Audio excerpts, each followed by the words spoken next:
a random number, but when Tristan Hill got picked, I would imagine, because we actually know that the guy they picked the next round, they had graded higher than Tristan Hill.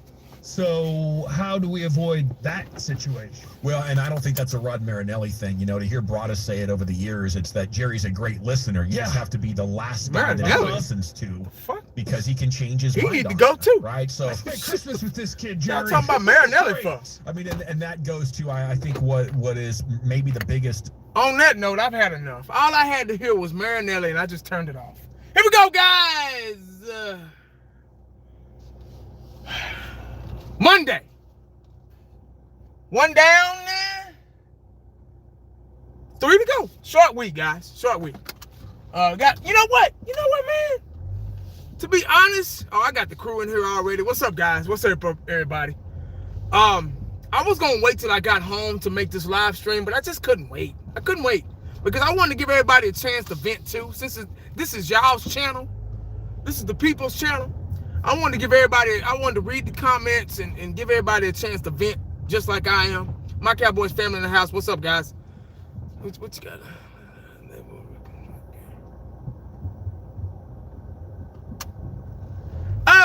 I get there. Let me get there. I just got in the car, so my Cowboys family, hey, they already on it, dog. If y'all don't know who my Cowboys family is, make sure y'all go ahead and check them out. Subscribe to them. They go live every night, so make sure y'all do the damn thing. But you know what, guys? What I always say, now that the dust is settled, the smoke is clear, or the smoke is clear and the dust has settled, whichever way you want to put it, it don't matter. I'm feeling pretty good today. I really am. I'm feeling I got up this morning and I just felt good. I felt great. I'm not in mourning. I'm not upset. I'm not, oh, damn, man, we didn't make it to the playoff. None of that, man. I feel great, man. I feel better than I can ever feel. You know what? Cowboys 8-8. You know, I can't be mad at something that I already knew was going to take place, that was going to happen. So there's no room for me to rant anymore. There's no room for me to be pissed off and mad and mess up my day. Because I'm an average Joe. You know, I work for a living. You know what I mean? Make pretty decent money. You know, my wife works for a living, makes pretty decent money. And I'm not rich, but I'm comfortable. You know, living the American dream. I'm not running up and down nobody's field. So I can't put my energy into something that I already knew that I have nothing to do with, and I already knew was going to take place. You get what I'm saying? So, fifth quarter Cowboys in the house. I got everybody in here, man. Freaky Monday tonight. Freaky Monday. What the F Monday? I think. Q in the house. Eshan and man, I got everybody up in this joint. I can't really get upset. I'm not really mad. And that's funny to me. I thought I was going to be all depressed and like, oh, the season is over and all that stuff. Maybe it hasn't hit yet. I don't know, you know. But right now I'm feeling pretty good, man. And I don't have to worry about the Cowboys this weekend coming up. Beautiful thing, man. Dude, I don't have to worry about if we're going to win, if we're going to lose, if we're going to sneak into the back door of the playoffs and all that stuff. I ain't got to worry about that no more this season. Because we already knew. Now, granted, I'm a diehard fan. I wanted the best for my team at the beginning of the season. You know, I had high hopes, high expectations for this team, especially starting out 3-0. And we didn't know that they were going to be, you know, you don't know how teams are going to be when you face them at the beginning of the season.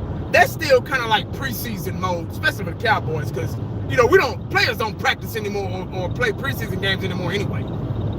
But, you know, I was excited, you know, as a football fan in general. I was excited. I was excited for the Cowboys. I thought we were going to have a better year than last year. Michael Long, hey, appreciate the super chat, man. Heard y'all getting Freddie Kitchen. I don't know about all that. I'll get to all that in a minute. But I felt pretty good. And I felt pretty good about the year, especially, you know, last year, 2018, going to the division, you know, divisional round and everything, and getting blew out, but not blew out by the Rams, but getting beat by the Rams. You know, I felt pretty good.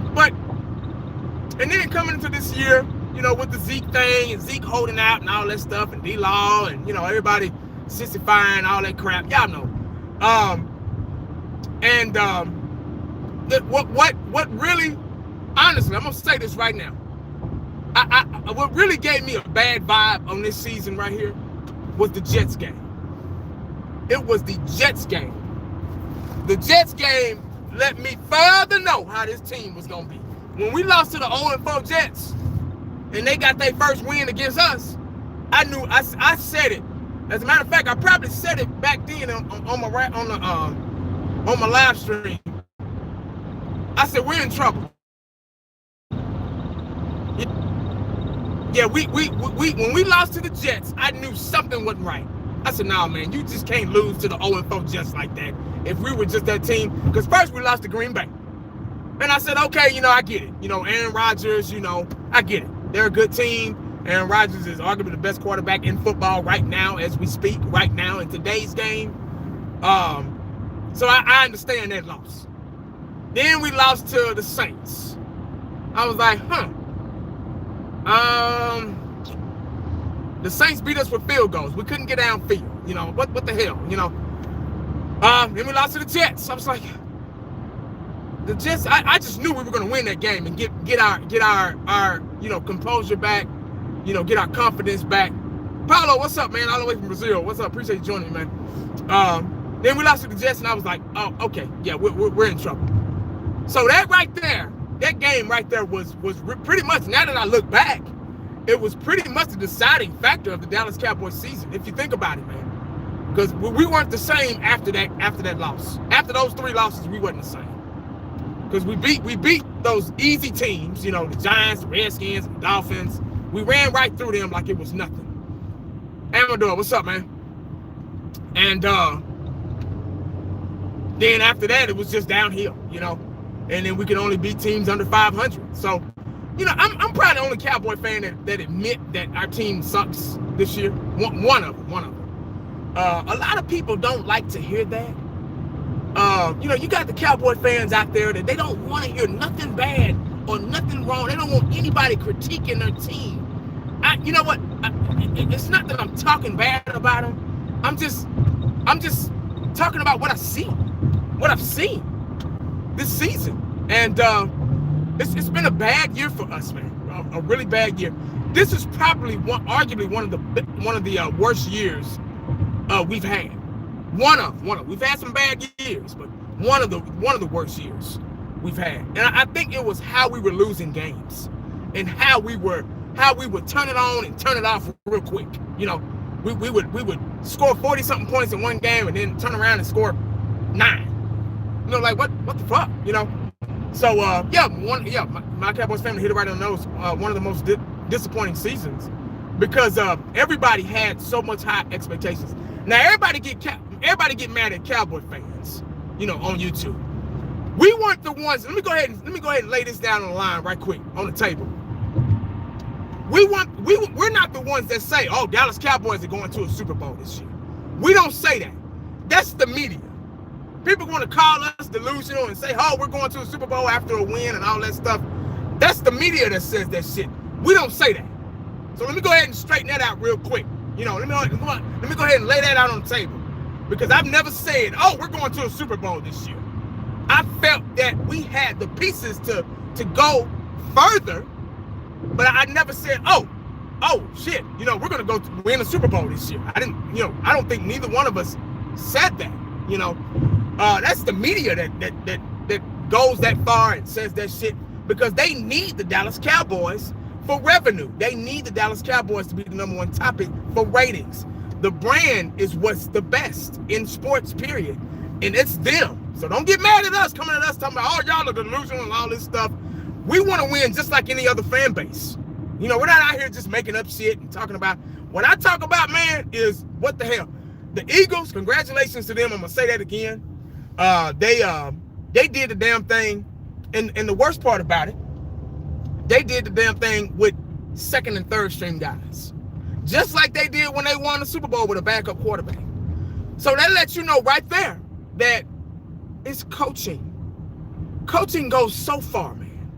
It goes so far in the NFL. it lets you know that, you know, you don't need your best out there. It's good to have your best out there, but you don't need your best out there to win games. It's coaching, man. And that's something that the Dallas Cowboys lacked this season. It's something that they lacked.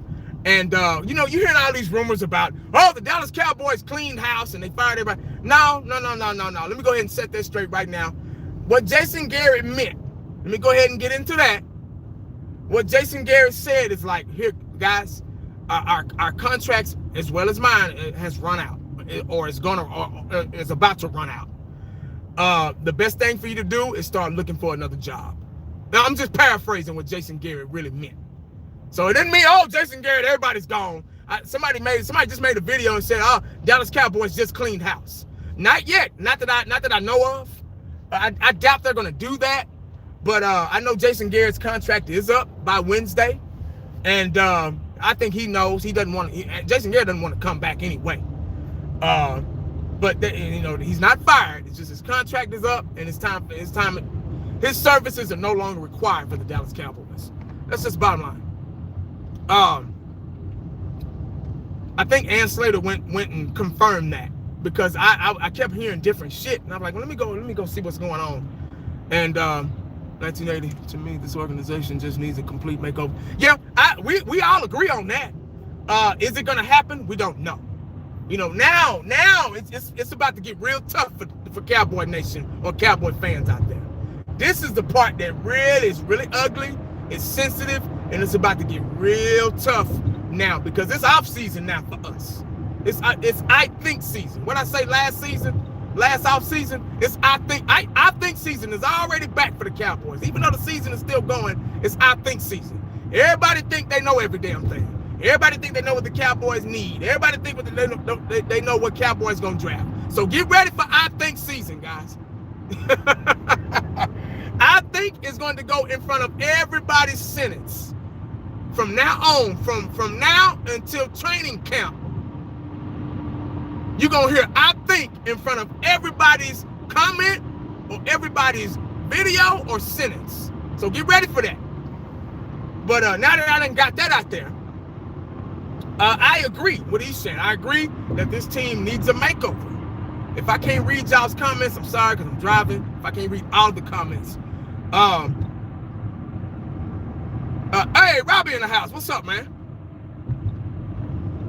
I mean, everybody has a right.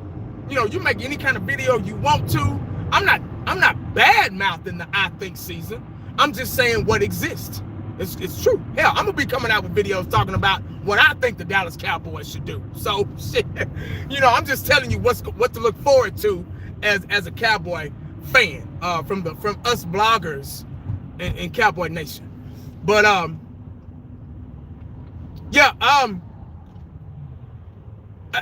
want to talk about Jerry Jones, and I've talked about him enough. Jerry Jones loves this. He loves the attention from us. He loves the attention from the media. He loves it. He loves it. Even though we lost, I mean, we won yesterday, but we really lost. Even though we lost yesterday, I'm just gonna say we lost yesterday. Even though we lost yesterday, didn't make it to the playoffs. That's losing to me. I don't give a damn if we beat the damn 49ers 100-0. We lost. God damn it. Jerry Jones still wants that spotlight. See, this is what's been going on for 25 years, guys. For the new millennials that can't understand why the Dallas Cowboys, that are diehard Cowboy fans, and they can't understand why the Cowboys can't get past a certain point, a certain milestone in the season. This is what we've been dealing with for 25 years. It's because of Jerry Jones. Now, I love using the analogy of parenting, because when you think about parenting or teaching, it's the same thing as coaching. All that's in the same category. You get what I'm saying? Q. Hey, Q, I can't help it, man. It's all in the same. Q be making me mess up, man. You know I can't think straight all the time, Q. Don't do me like that. It's all in the same category, because you're teaching, you're showing, you're guiding, you're mentoring. You're doing the same thing.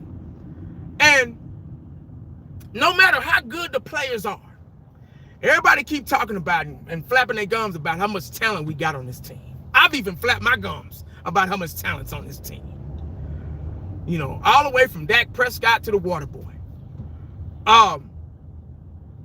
But it doesn't matter when the coaching, it doesn't matter when that child doesn't have a solid foundation to thrive from. They have to have a solid foundation. As a matter of fact, I'm gonna tell y'all a story. Y'all know me, I gotta get my stories to prove my point. I have to do that because a lot of people just don't want to understand things. But I have to do that. I went to school with this guy, man. He was an A student across the board. Every time the teachers called out grades, it was 100 for him. No matter what subject it was, he was an A student, man. And seemed pretty well-rounded guy, real cool guy. He was one of my friends I grew up with. And we got to, I was 8th grade or 9th grade, one of those grades. And he started falling off. I mean, A student all the way up until, you know, junior high school. He started his grades slipping. He started skipping school, everything. And the teacher, you know, kind of pulled him aside and said, hey, man, what's going on? What? He said, well, my mom and dad split up and all this stuff. And, you know, just things ain't been the same. You know, he started smoking. He started doing drugs and, you know, drinking. And, you know, in high school, you know, he just dropped. I think he dropped out of school. But he came back and he tried again. And, you know, he tried to get his thing together. And he started staying with his grandma or something like that. And I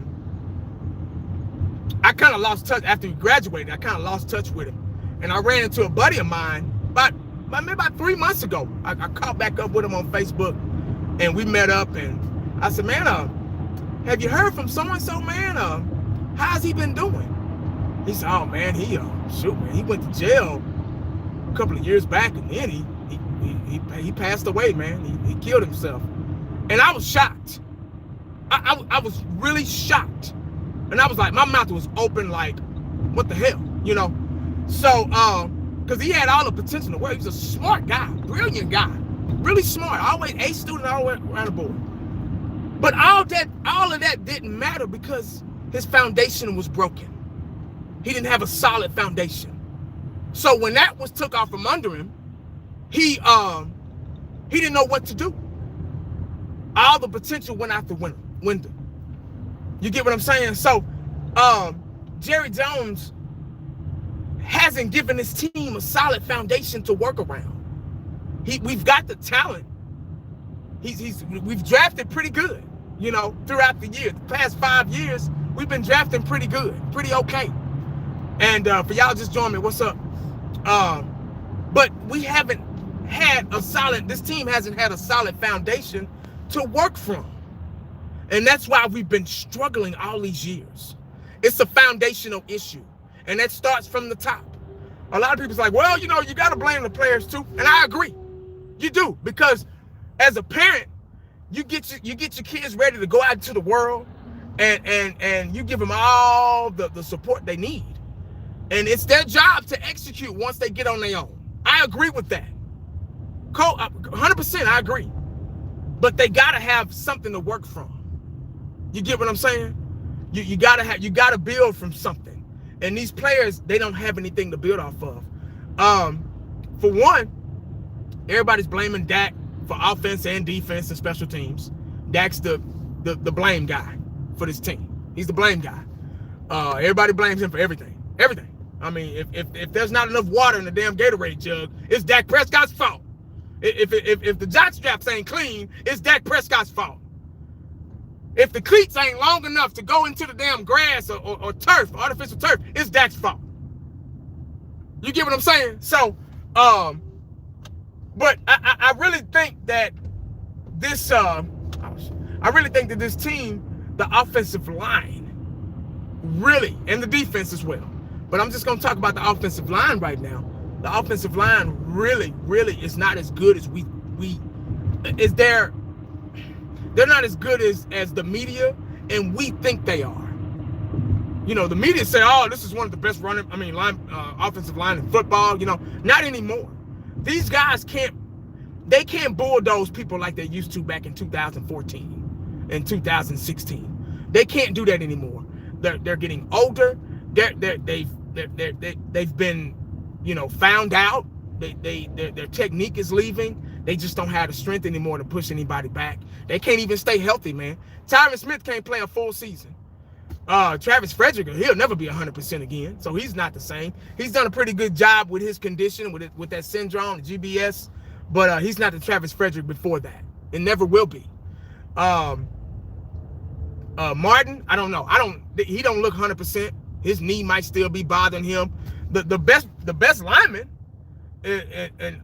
hasn't really gotten the credit was Lyle Collins. Barely any penalties. He's been holding his ground, man, at that right tackle, man. And he's probably been our best lineman this year, most consistent lineman. But that line is breaking down. And when you don't have a good line, your quarterback is not going to perform like he needs to perform. I'm just speaking facts. Now, Dak Prescott ain't off the hook now. He's not off the hook. Not by a long shot. I like Dak Prescott. I've supported Dak Prescott, but he's not off the hook from 1980. Dak Prescott's he's thrown at people's shoelaces. He's thrown mile high, just like Football News has said. He's done. His numbers speak volumes, though. He's got the numbers, but he's just not been consistent. Now has it been the shoulder? The shoulder's been an issue. Now I've had a partially torn rotator cuff. It kind of healed back on its own, but because it was partially torn, it wasn't all the way torn. It was torn. It was partially torn. So that I went to the doctor. They said, "Hey man, you can do two things. You can have surgery, or you can kind of let it heal back on its own." And because it has the ability to heal back on if it's a partial tear. And I said, "Oh shit, fuck surgery. I just want to heal back on its own." So I let it do that. So I know how it feels to have an uncomfortable shoulder. So I want to say that had a lot to do with it. These past couple of games. But I just think that the Dallas Cowboys we all want the Dallas Cowboys to clean house and bring a new coaching staff in here. That's true. It's time for a change all the way across the board. I would keep some people here and there, but it's just time for a change. Thomas Garrett, what's up, man? Dak can't tackle, kick, pump. Yeah, man. Hey, you get blamed for it, though. Yeah, you get blamed. Somebody fumbles, Dak's fault. So I always remember that.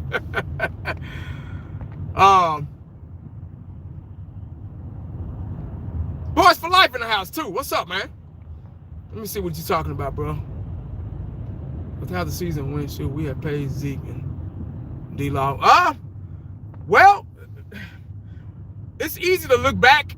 It's easy to look back and say no. At that time, we were all like, man, just pay him. I was one of them. We were all like, oh, man, just pay Zeke so we can get this ball rolling. Just pay him. If you wasn't, hey, shit, more power to you. 1980 ain't always right. I'm not perfect. Because somebody gonna say, it wasn't me. I didn't say that, I don't give a damn. If you didn't say that, I don't care. But I was one of them to say, go ahead and pay him so we can get this out the way and get the ball rolling. Because we're losing time with Zeke in Cabo. You can't practice in Cabo. You can work out, you can lift weights, but you can't practice in Cabo. So we need Zeke here. Ain't nothing we can do with him being there. So we lost a lot of good time, a lot of valuable time with Zeke being in Cabo. And we already can't get players to play in the preseason. So those first two regular season games are preseason games, first 2 or 3 games. But now that we look back, yeah, go ahead and pay him. But now, we like, shit, man, fuck. We shouldn't have paid him that much, because shit. Zeke's his numbers are okay. He's not the worst running back in the league. He started coming up, started getting to a little rhythm. But that was against the garbage teams, so who knows? That's kind of hard to throw that question out there and be like, get a straight answer, because what's done is done. When you're talking about contracts, it's done. What I think don't really matter, because I can't go back and cry over spilled milk. But that was a good question, but you ain't gonna get nothing done, but you ain't gonna get a straight answer from it. D-Law had a half a sack in 3 games. Yeah. D-Law, we brought that up in the roundtable, man. In the roundtable. If y'all missed it, go back and check it out on my Cowboys family channel. You know, it was a big debate on D-Law's, you know, performance this season. And a lot of people wanted to bring up, well, D-Law's a situational, you know, rusher, and he also has to stop the run and all that stuff. D-Law is paid to get in there and make sacks. D-Law was looked at like a Reggie White, like a Lawrence Taylor. You know, get your ass in there and make the sack, man. I don't give a, we'll figure out everything else, but we need you. You supposed to be one of the best pass rushers in the league, and he didn't play like it. He just didn't. Regardless if it was designed to stop the run, if you that cold, if you are what you say you are, what you think you are, you would have been able to adjust to double teams and adjust to things like that, adjust to schemes against you. You know, the defense itself would have been able to adjust, and they didn't. You get what I'm saying? So it's a domino effect, man. Defensive line don't play right, linebackers gonna look like trash. Linebackers don't play right, secondary gonna look like trash. Domino effect. I've been saying it all season for 3, 4, 5, 6, 20 years, goddammit. So, and I'm gonna die by that too. Let's see, it was something else. Yeah, now the Cowboys, if and when they hire a new coach, because you know it's coming, this coach is supposed to have all the responsibility, all the power over the team. Supposed to. I'm not saying he's going to. Supposed to. He's supposed to. This coach is really supposed to look at the staff and be like, I don't want him. No, get rid of him. Fire him. Get him out of here. No, keep him. Keep him. He did pretty good last year. And he's talking about this coach is talking about the other staff members. He's supposed to have that power. Now, will he? I don't know. But he should have that power, because Jimmy Johnson had it when we came, because we were in a rebuilding process. Now, we don't need a college coach. Everybody's talking about these college coaches, bringing these college coaches in here. No. We need somebody with experience. We need somebody that's at least kind of young and innovative to the new style of football play. We need somebody. We need somebody that can adjust play by play, not after the game. Play by play.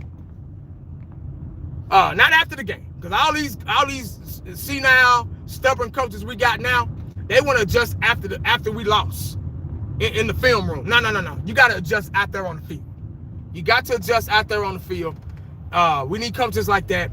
We need somebody that the players are going to be afraid of. Not just, I like Jason Garrett. Everybody likes Jason Garrett on the team. If you talk to the Cowboy players, if you listen to interviews, what's the first thing to come out and say? Oh, he's a good guy. He's a great guy. No. We need to be afraid. We need to be afraid of this coach. And he needs to make things happen and discipline these guys. And I don't give a damn if you don't like me. I'm not here for you to like. See, Jason Garrett was here for everybody to like. No.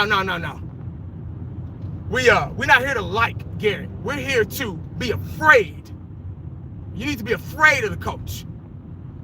Like Jimmy Johnson said a couple of weeks ago, he said this Cowboy team, they're not afraid. He's like, when we lost the game, we lost that game to the Redskins. We won a Super Bowl that year, but we lost the game to the Redskins. We had a bad night. Everybody was playing crappy. And we got on the plane, and I'm going to tell the story again. I told it a million times. We got on the plane, and you know, the flight attendants and the stewardess started feeding the players, you know, giving their luxury dinners and stuff like that. And Jimmy Johnson said, no. They don't need to eat. We just lost. We just lost this game. So they no food for the players. Not by that performance I saw last a couple hours ago. So no, they're not eating. They're gonna go home hungry. Because they need to be uncomfortable. They need to feel my wrath. I want to make it so uncomfortable for them to lose. And if they don't like me, I don't give a damn. I'm not here for that. But if they want to play and want to win and get that trophy, then they gonna do what I say. Now, is Jerry gonna allow that? I don't know. But that's what this team needs. If you don't play, you don't eat. Just like out in the world, if you don't work, you don't eat. And the same thing needs to apply on the football field. Water break? Water? Man, back in high school, man, I'm thirsty. Thirsty? Man, if you don't get you know what out there, and you ask for water, you run laps. Shit. So we need an offensive minded coach. And Kellen Moore, I wouldn't mind bringing him back because we got to see how we got to give him a chance. He's a rookie offensive coordinator. So we got to see how he'll do under somebody else's scheme. You get what I'm saying? Under a new head coach. Same thing for Chris Richard. Go ahead and move. Go ahead and bump him up. Go ahead and bump him up to a defensive coordinator because it's only so much Chris Richard can do. Now, I've been on Chris Richard off season because he teaches players not to look back. And I don't like that shit. But I do think Chris Richard is a fiery guy and he's got a pretty good scheme if the Dallas Cowboys allow him to exploit it. You know, so he hasn't been able to do that because it was still Marinelli's scheme. Marinelli's scheme is so outdated. Tampa 2, come on, man. Marinelli's 70-something years old, guys. The game has passed him by. There's so many holes in that defense. That's why it's designed for to not give away the big play. That's why teams were nickel and diming up the field. That's why the Eagles 2 weeks ago was nickel and diming up the field on our asses because that scheme was so outdated. They found it's got so many holes in it. Cover 2, cover 3, so many holes. You got to have, in order for that scheme to work, you got to have Deion Sanders on one side, Rod Woodson on the other, Darren Woodson at strong safety, Steve Atwater at free safety. That's the only way that damn scheme is going to work. And I'm just being honest, man. And we don't have that. We got young guys that need to learn from a solid foundation. And that's just the bottom line, man. Bottom line. So everything I just said, man, it pretty much sums it up why this season, to 25 years, not just this season, just 25 years of it, man. So if you wasn't alive in the Super Bowl days and all that stuff, you're going to have to rewind it, man, because I'm not saying it again. But that's been the issue, man. Solid foundation was ripped off from under these players, man, because Jerry Jones is worried about that brand. The brand don't win ball games. Brand does not win ball games. Being the number one topic on ESPN and Fox Sports don't win ball games. X's and O's win ball games. Defense wins games. Having a creative mind on offense wins games. Leadership wins games. Players being afraid of the coaches win games. The brand, buying a jersey, winning a bet online on the internet with somebody because they lost and you won, don't win ball games. Bottom line, man. Shit.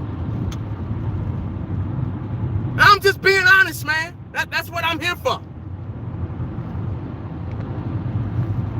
It don't win ball games, man. And if Jerry don't see that, dog, well, he hasn't been seeing it. But I think he's finally seeing it. But they said yesterday he was upset. Jerry Jones was upset. How you gonna get mad at something you created? How you gonna get mad at that? That's just like, you remember that show? Y'all, it still come on. My wife this show. She watch it every now and then because she like to cook. Hell's Kitchen. It's a show. It's called Hell's Kitchen. I forgot old boy's name. Anybody know his name in the comment section? But he got his own little show, his little spinoff, where he go to different restaurants. He goes to different restaurants and he go inspect them and make sure they doing what they supposed to be doing for the people. And the owners, he put them owners on blast of these restaurants. And he put them on blast, man. Like, man, you're not cooking the food right. I see shit and mold up under the refrigerator. Your grits are overcooked. Your Italian grits are overcooked. God damn it. We don't need lumps in the damn grits and oatmeal and shit. You making money off these people, but you're not giving nothing back. I mean, he put them on blast, dog. And the owners, they get mad. They got the audacity to get mad at him. I'm like, but you doing wrong. You've been doing wrong for all these years, man, for decades. And you get mad when us Cowboy Nation finally point that shit out. Now we finally speaking out. Because he got on the radio station a couple of weeks ago when we lost to, who was that we lost to before the Rams? I can't remember. But, and the guys asked him some real personal questions. And he gonna curse and get mad. I'm like, motherfucker, how you gonna get mad? You on my show. How you gonna get mad and you out there fucking up? And you created this damn monster. I'm just like, dude, you can't. Really, dog. Blows my mind, man. On so many levels. See, now we finally we starting to speak out. We getting tired of this shit now. And he noticed that shit. He gonna get mad. Your shit, your philosophy ain't been working, man. All right, man. We got the number one team in financially. We're the richest team in sports. All right. You know, thank you. You put our name out there. You got our name out there. You got the logo out there. The brand sells all the time. The brand sells itself. We got that, man. You a billionaire. Getting in helicopters and shit like that, man, and got mansions and shit all over America. You got all Derricks down south here. What more credit do you want, dog? Y'all probably can't see me because of the damn sun. But what more credit do you want? Do you need? I don't get it. That's greed to the highest level, man. You got all this shit, man. What more credit do you want? Give somebody else a chance to run the team. Give somebody else a chance to be the general manager, man. That know what they doing, that know football, man. Because obviously you don't, because it's been 25 years. When is it going to say, man, I couldn't be his son, I couldn't be Stephen Jones, I couldn't be none of them motherfuckers, man. Because I say, hey, Pop, your ass don't know what you're doing, man. I'm sorry. I'll do respect, Pop. But say, you need to go and move aside. It's time to move aside, man. I'm serious. It's just time to move aside because you done embarrassed us long enough. You done embarrassed us long enough, man. We get it. We get you built this from the ground up. You know, we get you brought Jimmy Johnson over here to build this team. Well, Jimmy Johnson built the team. But we get all that, man. All right, man, your time up. Just sign the checks, man. Hey, Pop, just sign the checks, Pop.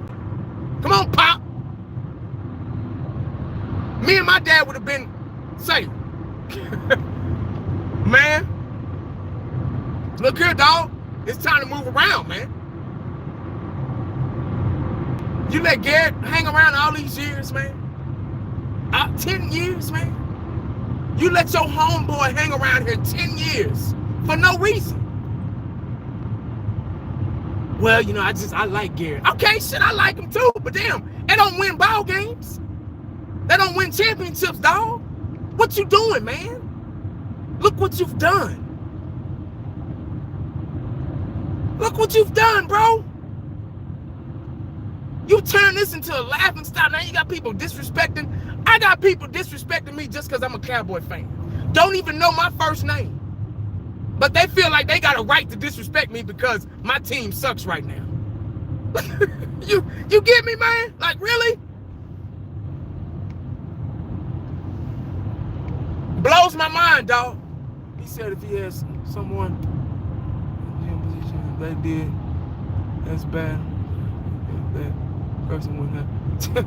Man, he need to move aside, man.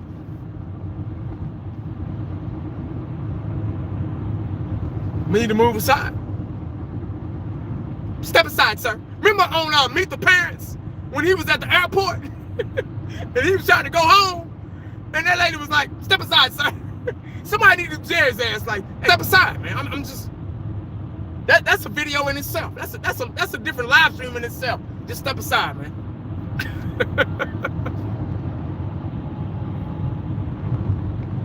Like crazy.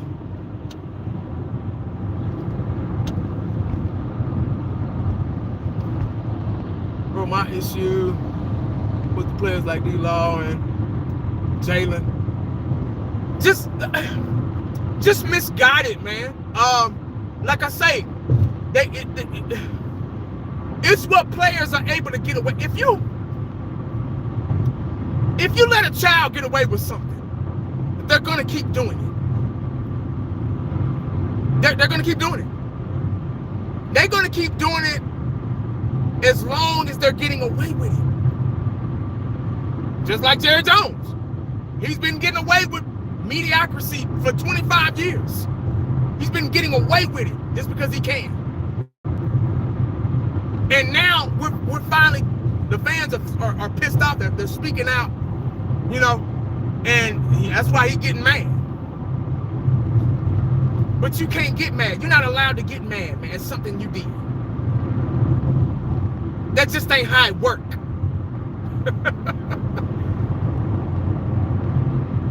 That's like my son messed up his room. My boys messed their room up. They get mad at me because I tell them to clean it up. Like, you messed it up. You can't get mad. But 8-8, guys. That's where we stand. You know, I'm glad the season is.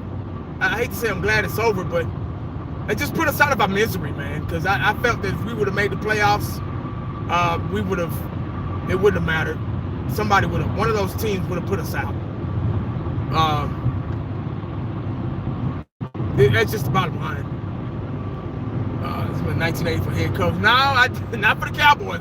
I'll be fired. They fired me the first week. Shit. I wouldn't last long, bro.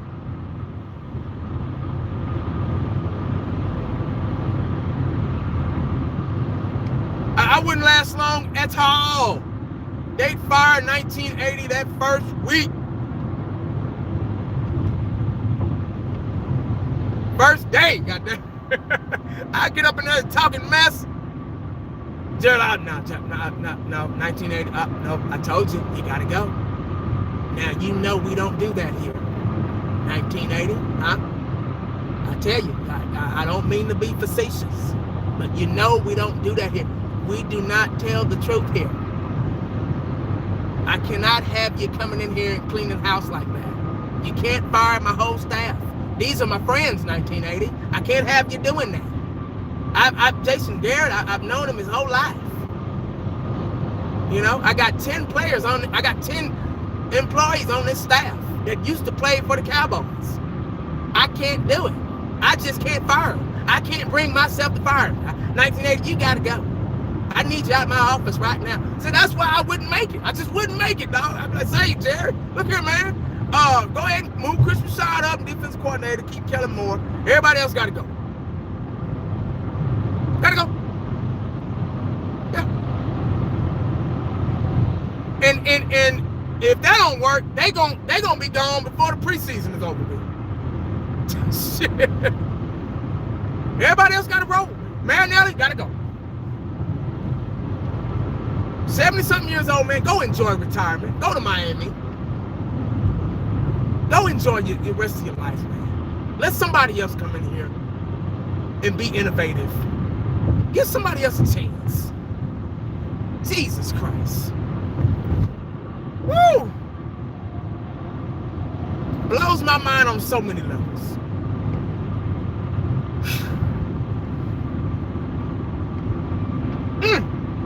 There's so much I can talk about, guys, but it's just not enough time to do it. I could go on and on and on about this team, man. I really can. And you know, a lot of probably other fan base members thought I was going to ride off into the sunset and be all mad and upset because my team ain't in the playoffs. I'm in the best mood, man. It's about to be New Year's, dog. We're bringing in a new year. My wife and I, we were talking about New Year's resolutions and things that we need, positive and negative things that we need to work on, negative things we need to work on, and positive things that we need to fulfill, you know, this year. So I'm really in a good mood. I'm in the best mood. I ain't got to worry about the Cowboys no more. Oh, just a breath of fresh air, you know.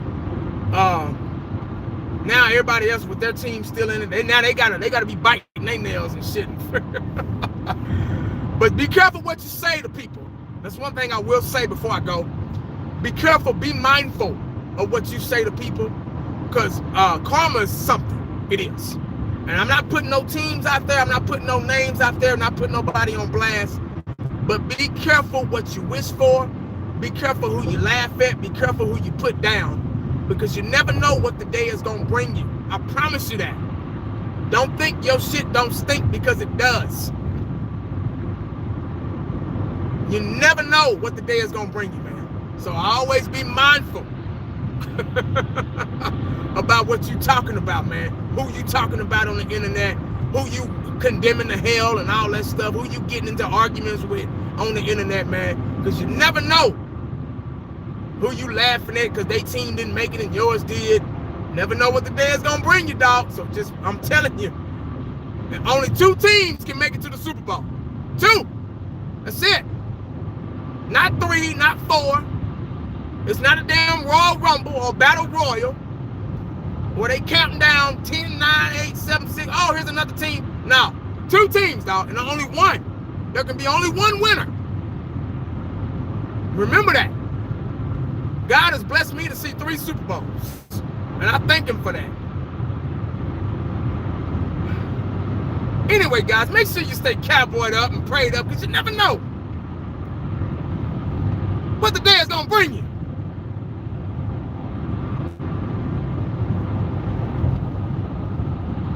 Holla back at your boy.